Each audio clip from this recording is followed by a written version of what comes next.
Hi friends, నేను మీ రాజశేఖర్ భట్.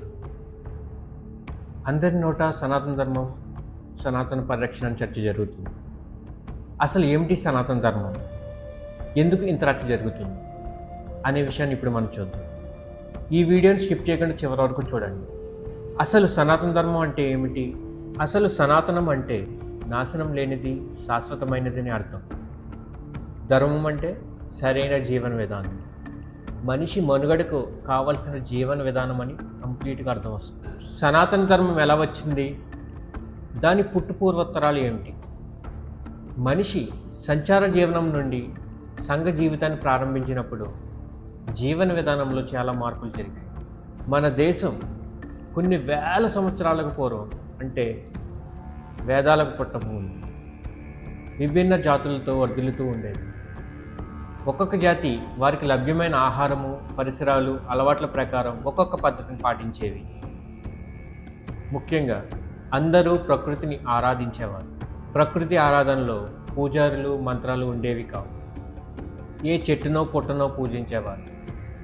ఒక జాతి ఇంకో జాతి మీద యుద్ధం చేసి లేదా దాడి చేసి ఓడిపోయిన వారిని వారి బానిసలుగానో లేదా వాళ్ళతో కలిపేసుకున్నో మొత్తం మీద చిన్న చిన్న రాజ్యాలు పెద్ద రాజ్యాలుగా ఏర్పడ్డాయి. ఆ టైంలో ఒక జాతి పద్ధతులు ఇంకో జాతి పద్ధతులు మిళితమై కొత్త పద్ధతులు పుట్టుకొచ్చేవి. అలా కాలానుగుణంగా జీవన విధానంలో మార్పులు వస్తూ సరికొత్త నాగరికతలు ఏర్పడ్డాయి. ఇప్పటికీ మన గ్రామంలో చూస్తూ ఉంటాం.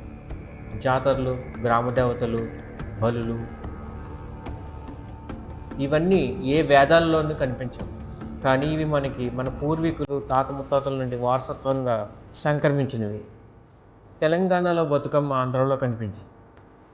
తమిళనాడు వాళ్ళు అమావాస్యను చాలా పవిత్రంగా చూస్తారు, మనం పౌర్ణమిని చూసినట్టు. అందరూ భారతీయులే, కానీ కొన్ని పద్ధతుల్లో ఆయా ప్రాంతాలను బట్టి తేడా ఉంటుంది.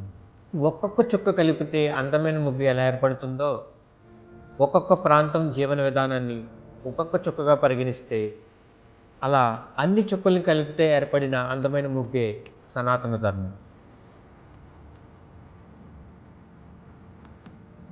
సనాతన ధర్మంలో మతాలు కొన్ని జాతుల ఆధిపత్యం వలన ప్రకృతి ఆరాధనలో విగ్రహారాధన, పూజారి వ్యవస్థ, మంత్రోచ్చరణలు వచ్చాయి. తర్వాత శైవం, వైష్ణవం ఏర్పడి ఒకరినొకరిని చంపుకునేంత ద్వేషాలు పెరిగాయి. జంతు బలులు, నరబలులు, హింస ఎక్కువగా పెరిగిపోయినందున శాంతి నెలకొల్పే మతాలు అయిన బౌద్ధం, జైనం పుట్టుకొచ్చాయి. తర్వాత హిందూ మతం పునర్నిర్మాణానికి భక్తి ఉద్యమంలో భాగంగా ద్వైతం, అద్వైతం, విశిష్టాద్వైతం సిద్ధాంతాలు వచ్చాయి. ఇవన్నీ మతాలు సనాతన ధర్మంలో భాగాలే, కానీ సనాతన ధర్మం మతం కాదు. మరి ఎందుకు ఇంత రచ్చ? సనాతన ధర్మంని వ్యతిరేకించడానికి ప్రధానంగా హిందూ మతంలోని కుల వ్యవస్థే కారణం. వేదాలు, పురాణాలు, ఇతిహాసాలు రచన జరిగినప్పుడు కొంతమంది అహంకారం, ఆధిపత్యం కోసం కొన్ని నియమాలను బలవంతంగా రుద్దడం జరిగింది. ఉదాహరణకు కుల వ్యవస్థ, స్త్రీలకి, శూద్రులకి చదువు, స్వేచ్ఛ లేకుండా ఉండే నియమాలు. వాటిని తమకు అనుకూలంగా కొన్ని గ్రంథాలు వ్రాసుకుని చాలా ఏళ్ళు పెత్తనం చేయడం ఇందుకు ప్రధానమైన కారణం. కావాలంటే మనుస్మృతి, పరాశర స్మృతి గ్రంథాలు చదవండి. ఈ మితిమీరిన అణచివేత వలన అసహనం పెరిగి ఈ గొడవలకు కారణమవుతుంది. అసలు హిందూ మతానికి సనాతన ధర్మానికి సంబంధమే లేదు. మతం అంటే కొన్ని లక్షణాలు కలిగి ఉంటుంది. అవి ప్రామాణిక గ్రంథాన్ని అనుసరించడం, ఒకే దేవుణ్ణి లేదా ప్రవక్తని నమ్మడం, ఒకే రకమైన పూజా విధానం ఉండాలి. సనాతన ధర్మం జీవన విధానాన్ని మాత్రమే చెబుతుంది, అది మతం కాదు. కానీ మన సోకాల్డ్ పెద్దలు కొంతమంది హిందూ మతమే సనాతన ధర్మం అంటారు. మతంలో కులం వల్ల వచ్చే సైడ్ ఎఫెక్ట్స్ ఎలా ఉంటాయో చూద్దాం.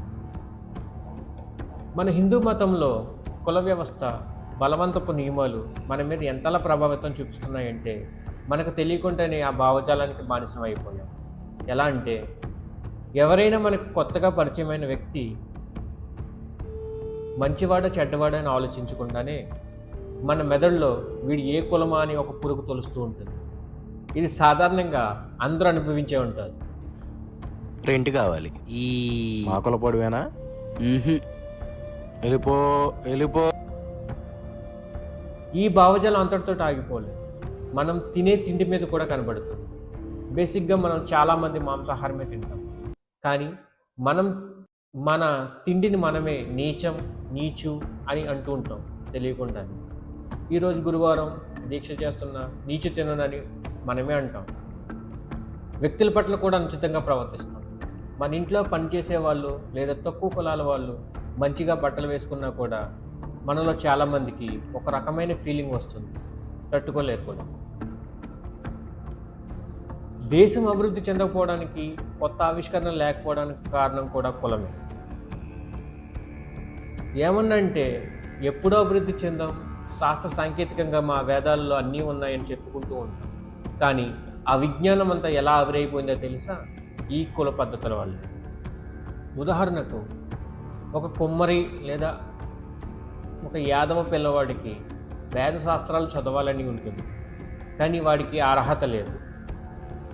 ఒక బ్రాహ్మణ్ పిల్లవాడికి బట్టలు నెయ్యాలనో, కుండలు తయారు చేయాలనో, కొత్త కొత్త డిజైన్ చేయాలనో ఉంటుంది, కానీ వాడికి ఆ ఛాన్స్ లేదు. ఇలా ఎవరికి నచ్చిన పని చేసుకునే స్వతంత్రం లేక బలవంతంగా ఇష్టం లేని రంగంలో వంశపారంపర్యంగా ఉండిపోవడం వలన క్రియేటివిటీ అనేది చచ్చిపోయింది. అలాంటప్పుడు కొత్త ఆవిష్కరణలు ఎలా వస్తాయి? మత మార్పిడికి కారణం కూడా ఈ వర్ణ వ్యవస్థ.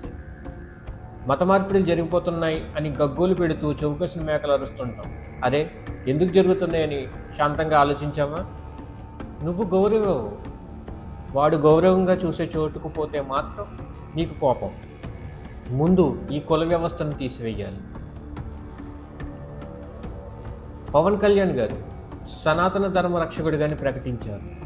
ఒక ప్రశ్న, మీరు అనుకుంటున్న సనాతన ధర్మం ప్రకారం, అంటే ఈ కుల వ్యవస్థతో కూడిన సనాతన ధర్మం ప్రకారం మీరు శూద్రులు.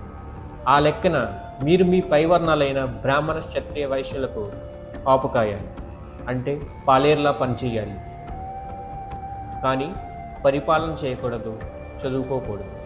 మీరు సామాజిక న్యాయం చేస్తామని చెప్పి వచ్చారు, కానీ కుల వ్యవస్థతో కూడిన సనాతన ధర్మం, సామాజిక న్యాయం రెండు వ్యతిరేకమైనవి.